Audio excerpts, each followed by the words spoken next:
Hello viewers, নতুন একটি ভিডিওতে স্বাগত। তো আজকে এমন একটি ভিডিও দেখাবো মুক্ত পদ্ধতিতে গরু পালন।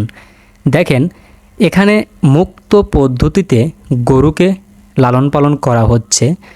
তো এই সময়টা হচ্ছে বর্ষার সময়, চারিদিক পানি থই থই করছে।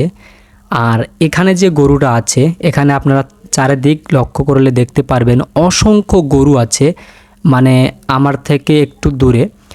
আর এই সময়টা হচ্ছে অনেকেই দেখেন জমা এখন জমি থেকে ধানগুলো উঠিয়ে নেওয়ার পরে প্রতিটি জমি কিন্তু এখন পতিত আছে, মানে ফাঁকা আছে। এখন কিন্তু জমিতে কোনো ফসল রোপণ হয়নি। আর অনেক জমিতে হয়েছে, কিন্তু এইখানে আপনাদের নিচু এলাকা, সেজন্য এখানে পানিটা একটু তাড়াতাড়ি চলে আসে। সেজন্য ধান বোনার মানে ধান কাটার পরে আর কোনো সময় থাকে না ফসল বোনার, যে ধানটা কেটে নিয়ে আসলাম, ধুনচে বা পাট, যেমন ঘাস, এরকম আছে অনেক ফসল, এগুলো কিন্তু রোপণের আর সময়টা থাকে না। কারণ ধান কেটে নেওয়া যাওয়ার পরে, মানে ধান কাটার কিছুদিন পরেই আর কি বর্ষা চলে আসে, পানি চলে আসে। আসলে আমি লাস্টের দিক দেখাবো যে পানি আমাদের কীরকম বাড়ছে। পানিটা চলেই এসেছে, বর্ষার পানি চলে এসেছে। তো এই সময় এই ফাঁকা যখন জমিগুলো যখন পতিত থাকে, এই সময় কিন্তু অসংখ্য গরু মানে এই খোলা মাঠে ছেড়ে দেয় ঘাস খাওয়ার জন্য। ওই দেখেন, আপনারা একটু দূরে লক্ষ্য করলে দেখতে পারবেন অনেক গরু আছে ওইখান দিয়ে। আমি একদিন দেখাবো, এর পরবর্তী ভিডিওতে আমি দেখাবো যে আসলে আমাদের যে মাঠঘাট এখন বর্তমানে ফাঁকা পড়ে আছে, এই ফাঁকা জায়গায় অসংখ্য গরু, কিন্তু কোনো দড়ি নেই, রাখাল নেই, কেউ নেই, গরু একাই ঘাস খাচ্ছে। সকালে ছেড়ে দিয়ে যায়, সারা দিন ভরা ঘাস খায় ওরা, সারা দিনই ঘাস খায়। ঘাস খাওয়ার পরে সন্ধ্যার সময় বাসায় নিয়ে যাওয়া হয়। তো এটাকেই মুক্ত পদ্ধতি বলে, কারণ কোনো দড়ি নেই, রাখাল নেই, কেউ নেই, চড়ার মধ্যে ওরা একাই ঘাস খাচ্ছে, তারপরে সন্ধ্যা হলে বাসায় যাচ্ছে।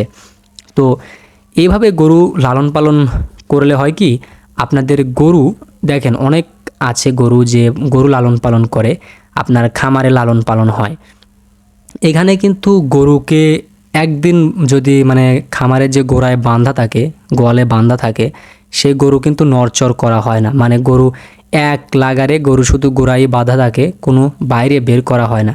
এতে হয় কি, আপনার যদি প্লাস্টার হয়, মানে নিচে ফ্লোরটা যদি প্লাস্টার করা হয়, তাহলে কিন্তু আপনার গরুর খুর যে আছে, এখানে গরুর খুরটা ক্ষয় যায় বা চামড়া ছুলে যায়, কেটে যায়, অনেকে এরকম হয়। তারপরে আপনার অনেক দিন পরে যদি গরুটা বের করেন বিক্রির জন্য হোক, আর যে কোনো কারণে যখন ডেলিভারি হয় তখন বের করা হোক, এই সময়টা যখন আপনারা গরুগুলোকে বের করেন, তখন একটু লক্ষ্য করবেন গরু কিন্তু পাওটা টেনে ফেলায়।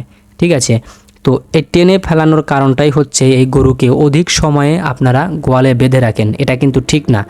অবশ্যই মুক্ত পদ্ধতিতে গরুকে থাকতে দিতে হবে। একদিন পর পর গরুকে বের করতে হবে, বাইরে বের করতে হবে। গরু যেন হাঁটাচলা করতে পারে, পাওটা নড়াচড়া করতে পারে, পায়ে কোনো জাম থাকে না, সেরকমের ব্যবস্থা করতে হবে। এতে গরু ভালো হয়, গরু খাবার চাহিদা বাড়ে, তারপরে গরুর শারীরিক অবস্থা, শারীরিক গঠনটা ভালো থাকে। তো আপনারা গরুকে অবশ্যই একদিন দুদিন বা সপ্তাহে যদি আপনারা সপ্তাহে যদি একদিনও হয়, তারপরেও গরুটাকে একটু বের করেন, একটু হাঁটাচলা করান, তারপরে আবার গোয়ালে বেঁধে রাখেন। এতে কিন্তু আপনার গরু অনেক ভালো থাকবে। তো প্রিয় ভিউয়ার্স, এই ছিল আজকের ভিডিওটি ভালো লাগলে অবশ্যই লাইক, কমেন্ট, শেয়ার করো, বন্ধুদের দেখার সুযোগ করে দিও। দেখা হবে সামনের পরবর্তী ভিডিওতে নতুন একটি টিপস নিয়ে। ভালো থাকো, সুস্থ থাকো, আল্লাহ হাফেজ।